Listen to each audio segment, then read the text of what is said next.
what's your take on the war that we're experiencing right now in the Middle East, and what do you think its true purpose is? Well, you have this long relationship that the United States has had with Israel. There was some rockiness for the first 30 years from the 1940s into the early 1970s. And then I think after the Yom Kippur War, there was this consolidated consensus within Washington that Israel was a useful beachhead for military and diplomatic operations in the Middle East, and there was a sort of synthesis in the same way that countries like Colombia play in South America as a kind of beachhead for influence over other countries in the region. Right. Israel was playing that role for the United States, and much of the military aid and things like that went to that purpose. You know, other countries like Egypt, Iraq, Iran, Lebanon, all of these countries had been sort of adversary. They were involved in this whole sort of OPEC, yes, oil politics and oil diplomacy. After the oil embargo in the early 70s, Israel played sort of a key role in sort of reasserting American influence, frankly, over the region. And that alliance had been pretty much unperturbed up until early 2015, when Obama signed the Iran energy deal. People call it the Iran nuclear deal, but I don't think of it as having really anything to do with nuclear weapons. What it has to do with is the relief of sanctions on Iran. Now, Iran sits on, after the United States and Russia, the world's third and fourth largest supplies of oil and gas, almost totally untapped. And this is a huge amount of profit for the taking if it can be opened up. And you had stakeholders from NATO wanting to form partnerships with Iran and by proxy with Qatar to open up this bountiful amount of oil and gas in Iran, and there would be joint partnerships with all these different American and British companies. And the issue was Israel saw it as a massive security threat. And so the Netanyahu government vehemently opposed the Iran deal. Saudi Arabia also opposed it on commercial grounds. Mm-hmm. This is actually what was sort of the predecessor for the Abraham Accords. Mm-hmm. You had Israel and Saudi Arabia, which had been long at odds with each other, coming together because Saudi Arabia was the regional dominant player in the oil and gas space, and having all this new supply opened up from Iran would not only reduce their market share, but it would also reduce the amount of profit even within the limited market share they'd now have, because the supply would go up, which means the price would go down. So it would, Saudi Arabia saw it as an existential threat to them commercially. Israel saw it as an existential threat to them on security grounds, because if Iran were to become super rich by exporting all this oil and gas, they would be able to 10x the amount of funds that they send to Hamas and Hezbollah and the Houthis and you name it, all these, the proxies that Israel is concerned about on security grounds. So this drew Israel and Saudi Arabia into not only a sort of soft alliance with each other against the Obama administration, but also into a pro-Trump alliance. Folks from the Likud party in Israel and folks from Saudi Arabia were very, very pro-Trump in 2016. And if you remember, his first act in office was getting out of the Iran deal, was breaking that up. And so that persists to this day. At the time, NATO was trying to bankrupt Gazprom in Russia and find alternative oil and gas supplies, especially for Europe. And so this plan was to basically do maximum pressure on Russia and neutrality with Iran, whereas Trump had a reverse policy, maximum pressure on Iran, neutrality with Russia. And so this now basically puts the Middle East as this kind of linchpin position, the kind of litmus test about what power center in the West will actually ascend. Will it be this sort of Trump-esque anti-Iran or this NATO-esque anti-Russia? Right. And so Israel's role in this is to, in a way, be a lever to kind of move the negotiations to any direction depending on the administration that is in power in Israel. You're the Voice is brought to you by Trezor, the original Bitcoin hardware wallet company pioneering the development of self-custody for crypto assets since 2013, empowering individuals with an open-source device, enabling beginners and experts to easily and securely hold their coins. I find my Trezor super easy to use and recommend it to my friends and family. Enjoy my 5% discount on Trezor products by clicking the link in the show notes and using the code Efrat. Right? So that has a lot of significance and importance. So what do you think is the involvement or the push of the current administration and also the Trump administration in influencing the regime in Israel or the regime change in Israel? Yeah, it's a fascinating moment in history that we're in right now, because you had Chuck Schumer, who is the majority leader of the Senate, the most powerful person in the United States Senate, who called for new elections in Israel just 3 months ago, effectively calling for regime change. Yeah. The President of the United States, Joe Biden, was then asked the following day if he agreed with Chuck Schumer's comments, and he said he didn't disagree with them. So you had the President of the United States, you had the head of the Senate, you had Nancy Pelosi just yesterday, effectively say that Netanyahu's speech was the worst, event that ever occurred in the United States Congress. Whatever your opinions on that are, the fact is she was, obviously the head of the House leadership. So you have both the Senate and the House. She's still a very, very powerful power player behind the scenes.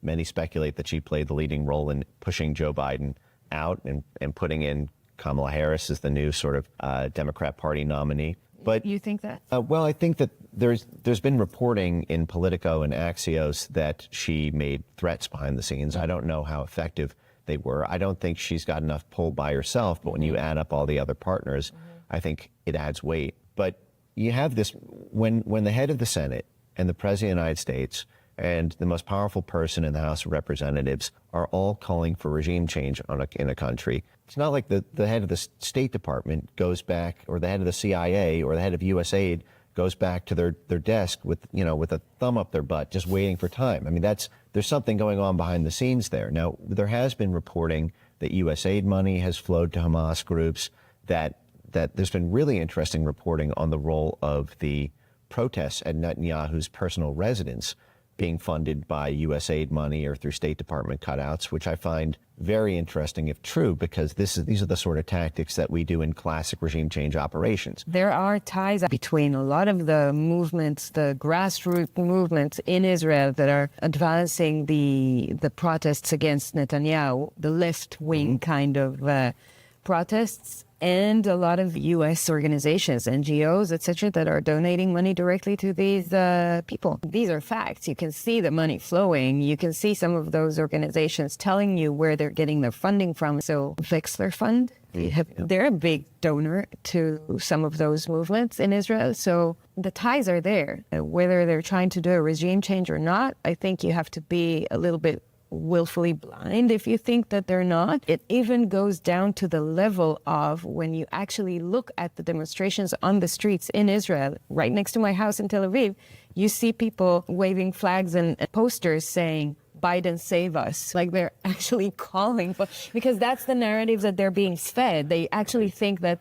the left wing in the U.S. is going to save them in some way. You know what I mean? It's so distorted. Well, they might not be wrong. I mean, they may not be wrong, but they're not at all aware of what the Biden administration in the U.S. is up for, what they actually want. They're like, help us, meaning help us take Netanyahu down and put Gantz or some other clown, the left wing or center they just keep playing the political game, which is completely rigged in Israel, and all sides working together in cahoot.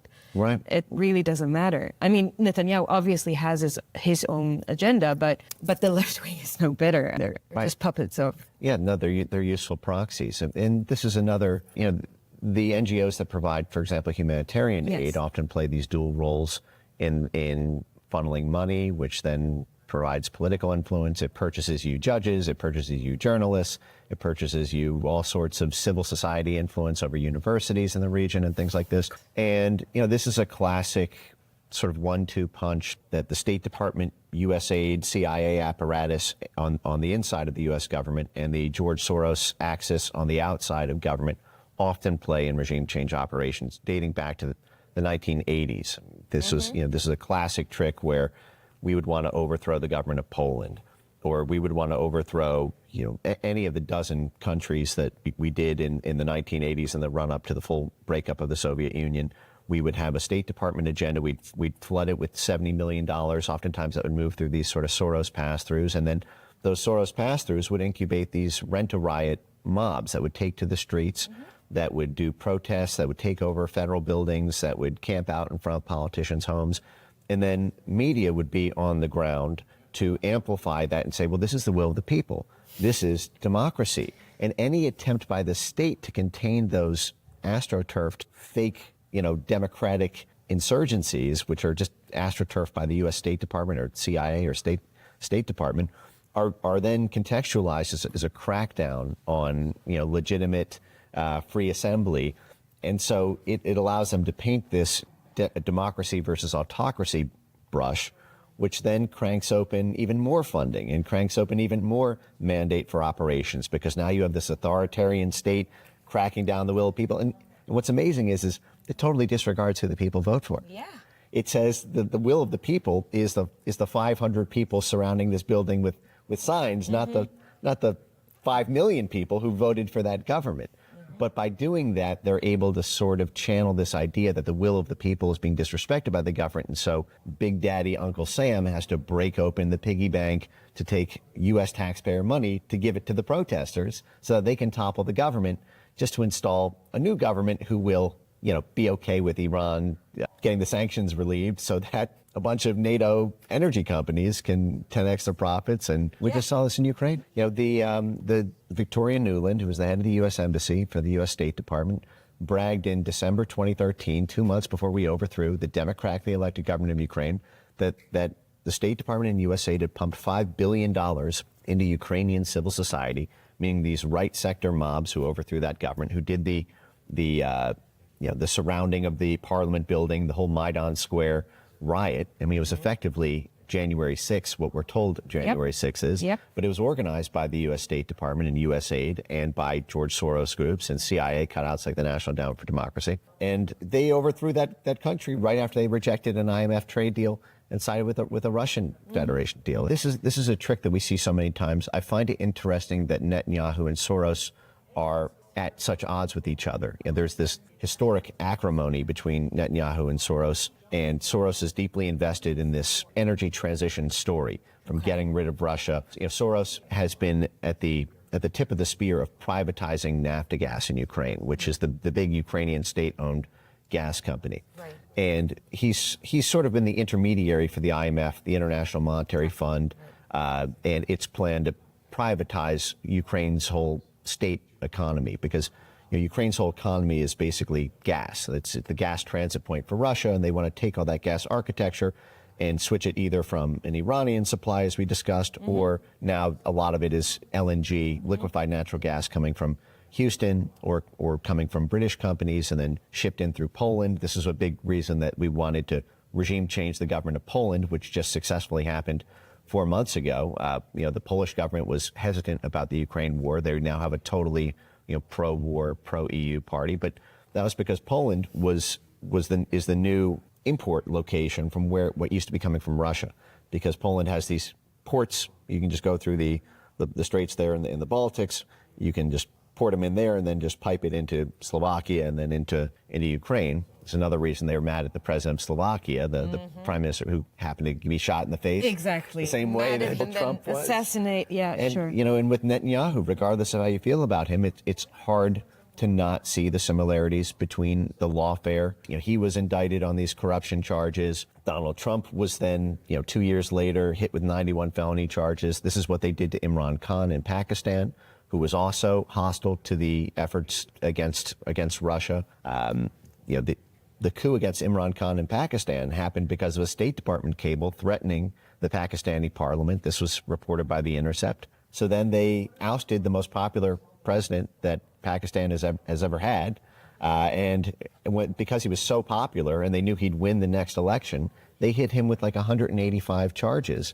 And he's now currently in prison. He's barred by law from running again for president. So this is one of these strategies where it comes down to destabilization. They try to internally destabilize a country that has a secure government they're trying to overthrow, because only in that destabilized state can they take the extraordinary action to install a new puppet government. And I suspect that's what they're trying to do in Israel. Israel. So I just want to simplify and ask for dummies. So you actually are saying perhaps Netanyahu does have the best interest of Israel and he's trying to protect that, and some other forces don't think that he is the right guy to lead Israel right now, and someone else will be easier to control? Is that? Well, definitely the second one. I mean, the fact is Netanyahu, I'm sort of agnostic on, is he legitimate? Does he have the best interest at heart? The fact is he is, I think there is legitimacy to calling him a so-called hardliner.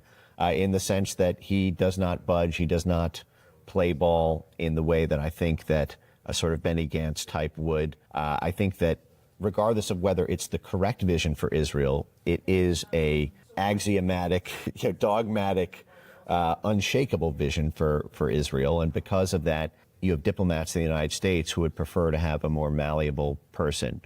And I think that especially when it comes to the oil and gas in the region, when it comes to the Iran. So that's the next thing I wanted to ask. When that relates back to October 7th and what we've seen happening, how do you think that that's connected?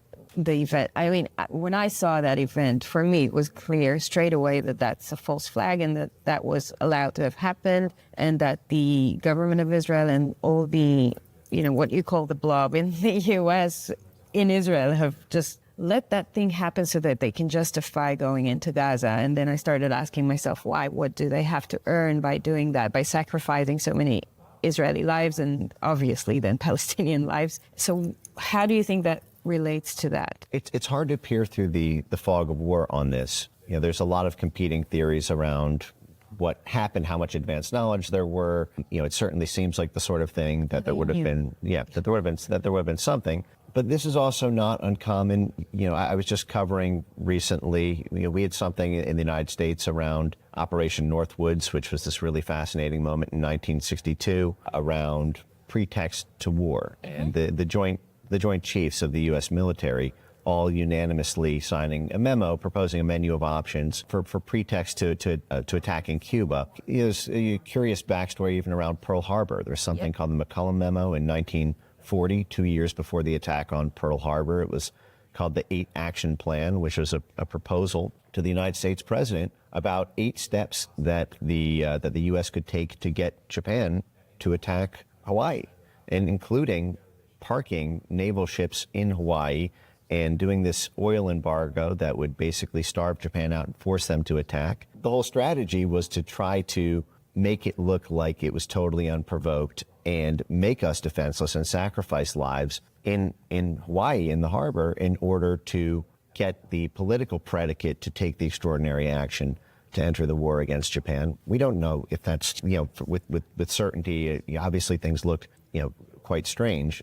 But these are the sort of things that it's hard without more than what we currently have to make a hard determination on it. But it would not be unprecedented. As I said, this is the sort of thing the United States government has done several times, and it's hard to sort of figure out what in Netanyahu's mind, how cornered he feels, because we had a very strange election here in the United States in 2020 where 7 states flipped overnight. You had the total destruction, it was looking like on October 7th, of Donald Trump as a political counterweight to the Obama-Biden foreign policy, which is to say that there was increasingly this pressure. Already, for example, Iran had gone from $8 billion approximately in oil exports in the Trump era to 80 million in a single year under the Biden administration. The Biden administration allowed Iran to sign a $400 billion oil and gas agreement with China, which is $400 billion to Iran, which is a huge amount of money,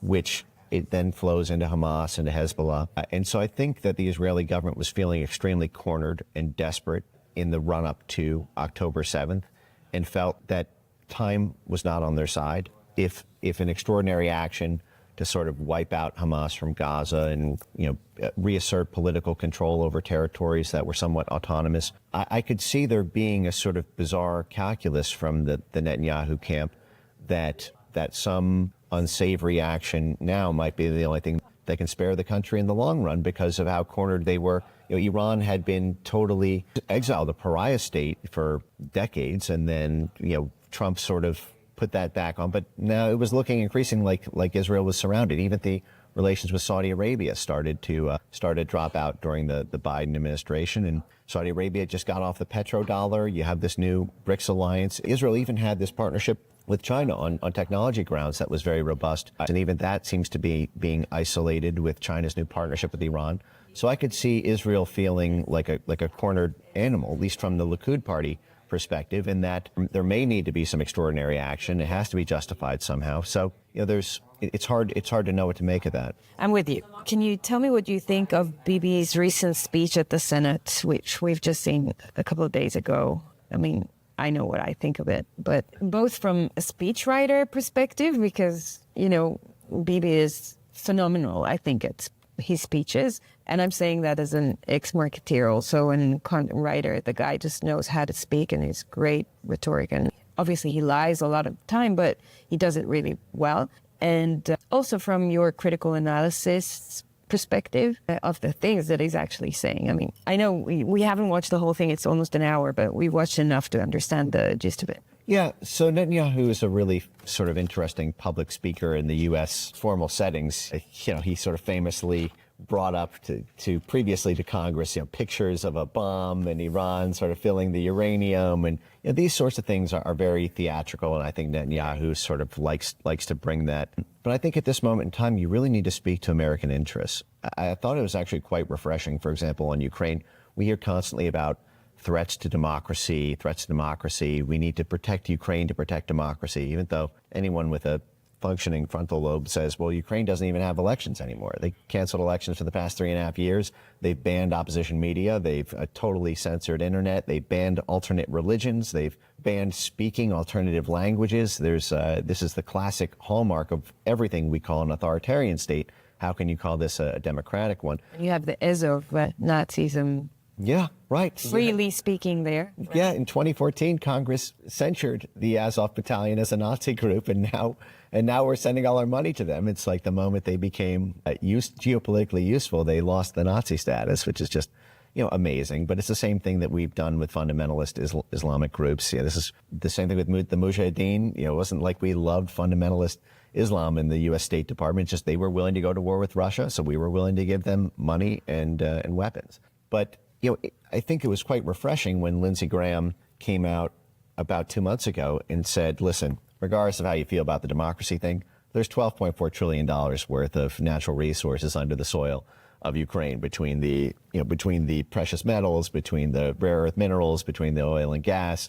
So even if you don't give a fig about democracy, we should still be invested in supporting Ukraine, because those minerals will make America wealthy. Now, of course, the unstated sentence in that is, but I thought those are Ukraine's 12.4 trillion. It's like, no. They're our 51st state, and they're not really a sovereign country. They're our vassal state. But pitching it in those interests, I think at least says to Americans, hey, actually, for the welfare of Americans, it actually is beneficial to spend our money on foreign aid and foreign assistance and shifting our foreign policy to support this country, which is 7,000 miles away from the nearest American shore. And I think speaking in those interests is something that is maybe needed again. This was an argument that was made in the 1970s, when, as we mentioned, when Israel and the Yom Kippur War happened, and it was suddenly you were able to make a sort of hard-nosed, calculated reason for why you should support Israel, because it supports American interests.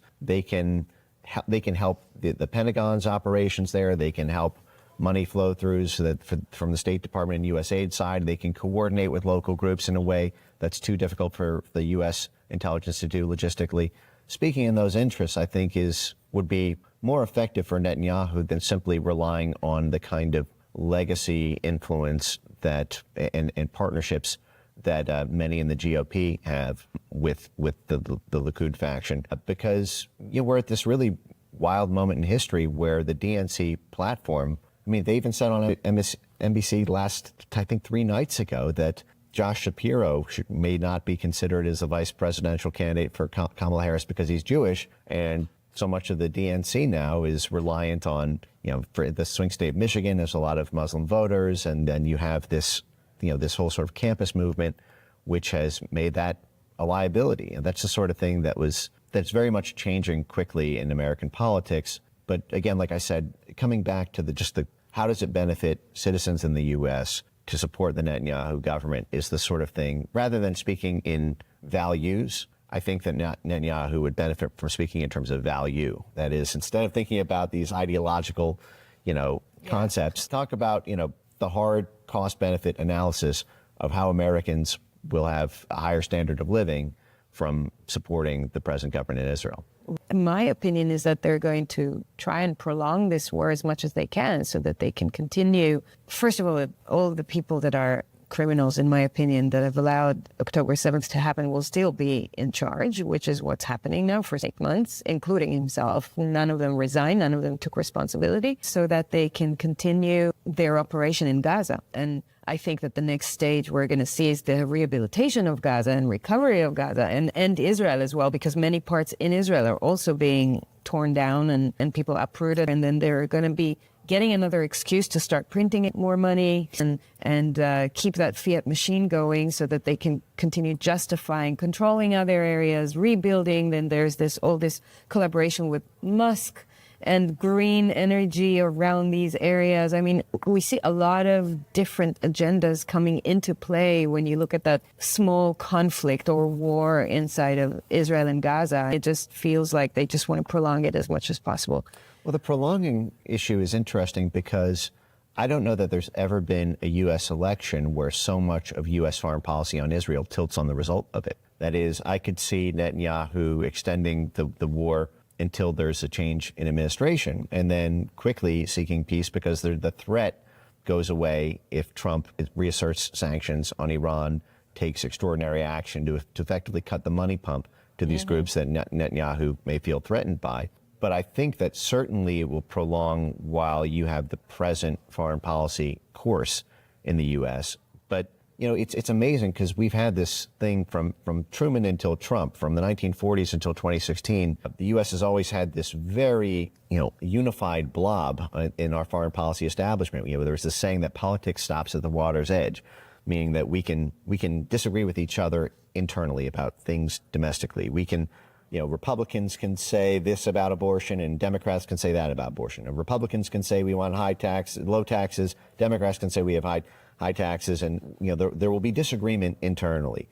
But politics stops at the water's edge in the sense that when we do foreign policy, it shouldn't matter what the party is. We should have a consensus. But that is very much not the case right now when it comes to the politics of Israel. And that, I think, is something that Israel's aware of. I think it's something that Iran and Qatar are aware of. I think it's something Saudi Arabia is aware of. We're at this very destabilized moment in U.S. foreign policy. We've lost pretty much every major foreign policy initiative back to back to back, from the disaster in Afghanistan to the loss of territory in Ukraine to Saudi Arabia leaving the petrodollar, to China is now the Middle East peace broker, to the loss of several governments that were said to be client states in South America, to what's happening right now in Israel. And I think a lot of that has to do actually with this breaking apart of the blob around these Middle East issues. But I think it's forcing other countries to make desperate calculus that they did not feel they needed to make when they could rely on a consistent U.S. foreign policy. Fascinating.